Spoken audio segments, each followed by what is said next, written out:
여러분 안녕하십니까? 공부해서 남주고 돈 벌어서 남주자는 크리스찬의 정체성으로 오늘 이 하루를 힘차게 열어갑니다. 여러분, 성경이 밝혀주는 부의 비밀을 공유하여 재정적 자유를 젊은 시절에 누릴 수 있는지 함께 고민하고 공유하는 성경의 경제 금융 7분 채널 카이로스 153의 박진호 목사입니다.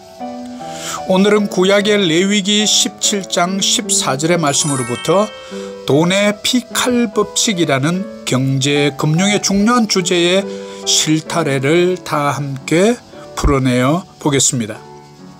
레위기 17장 14절은 모든 생물은 그 피가 생명과 일체라.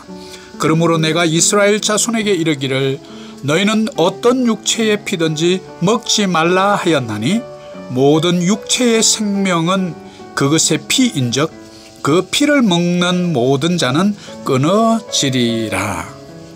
여러분, 오늘 레위기 17장 14절은 놀라운 사실을 우리에게 알려줍니다.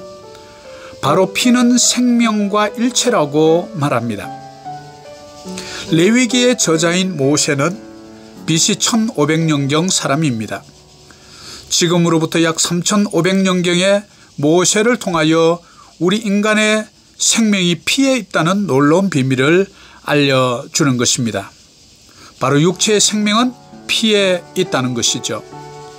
인간은 피가 없어도 또 피가 모자라도 사망에 이릅니다. 창조주 하나님은 인간의 생명의 원리를 피에 숨겨놓았던 것입니다. 인류 문명사 가운데 가장 많은 생명을 구한 사람이 여러분 혹시 누군지 아십니까? 바로 다름 아닌 인간의 혈액형을 발견해낸 카를 란트슈타이라는 오스트리아 화학자입니다.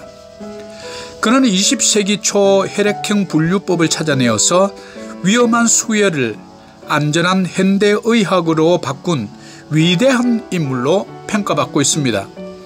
혈액형이 발견되기 이전만 하더라도 수혈이 필요한 사람에게 염소나 양의 짐승의 피를 수혈했다고 합니다. 그러자 몇 분이 지나지 않아서 엄청난 고통을 호소하며 죽어가는 것을 보게 됩니다. 그리고 시간이 지나 사람의 피를 같은 사람에게 수혈을 했더니 어떤 사람은 살고 또 어떤 사람은 살지 못하는 것을 보고 연구에 연구를 거듭하게 됩니다. 그때까지만 하더라도 수혈은 사고가 많아서 이른바 운명에 맡기는 치료법으로 알려졌다고 합니다. 수혈 방법이 확립되기까지 무수한 생명의 희생이 따랐던 것입니다. 이런 고생 끝에 1901년도에 란트슈타이너는 혈액형 A형, B형, O형을 발견하게 되어 수혈의 혁명이 일어나게 됩니다. 이로 인하여 1930년도에 혈청학 및 면역화학에 기여한 공로로 노벨 생리학상을 수상하게 되지요. 여러분, 여러분에게 돈은 과연 무엇입니까? 돈이 왼수입니까? 아니면 돈은 여러분을 괴롭히는 폭군입니까?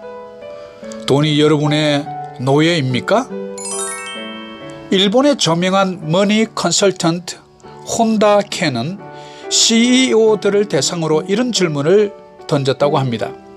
그랬더니 어느 CEO는 돈은 피다라고 정의를 내리는 것을 보고 굉장히 놀랐다고 합니다. 인체에 피가 없으면 못 살듯이 사람이 생활하는 데에도 돈이 없으면 살기 힘들다는 뜻입니다. 돈은 피로서 소중하다는 것을 강조한 말일 것입니다. 또한 동양인이었던 혼다 켄뿐만 아니라 유럽 정권계의 위대한 유산으로 인정받을 정도의 80년 자신의 투자 경험을 책으로 펴낸 안드레 코스톨란이라는 분이 있습니다. 그의 책 제목이 돈 뜨겁게 사랑하고 차갑게 다루어라 라는 제목의 책입니다. 그것 또한 돈을 심지어 뜨겁게 사랑하라고까지 강조하죠. 그러나 돈을 다룰 때는 냉정하게 차갑게 다루라는 것을 알려줍니다. 여러분, 전 세계에서 증권거래소에 상장된 기업의 수만 하더라도 약 10만 개가 더 된다고 합니다. 투자자들에게 가장 큰 투자 대상은 바로 주식시장이며 주식이야말로 진짜 투자라고 힘주어 강조합니다. 자본주의의 최고의 동력원은 뭐니 해도 주식시장일 것입니다. 바로 그 기초가 주식이며 주식 투자는 그 윤활유라고 말하는 것입니다. 이렇듯 증권거래소를 통하여 투자자들에 의하여 크고 작은 돈들이 모여서 여러 경제 영역에 투자가 이루어지는 것입니다. 이렇게 경제의 피와 같은 돈들이 모여서 현재 자본주의의 꽃을 피우게 된 것이지요. 여러분, 약 BC 3500년 전에 피에 생명이 있다고 알려주신 하나님의 대리자로 모세가 노벨 생리학상을 받아야 하는 것은 아닐까 혼자 생각해 봅니다. 여러분, 자본주의 경제체제 아래서 돈은 피와 같이 매우 중요합니다. 그런데 더 중요한 것은 생명 같은 우리의 피도 헌혈을 할 수 있다는 사실입니다. 피처럼 정말로 소중하지만 또 그 소중한 피를 필요로 하는 사람에게 나누어 주어서 생명을 살릴 수도 있다는 내용이죠. 여러분, 여러분의 소중한 돈이 세상을 살맛나게 하고 생명을 살릴 수 있다는 것 꼭 기억합시다. 여러분, 오늘 돈의 피칼 법칙 기억하시면 도움이 될 것입니다. 여러분, 감사합니다.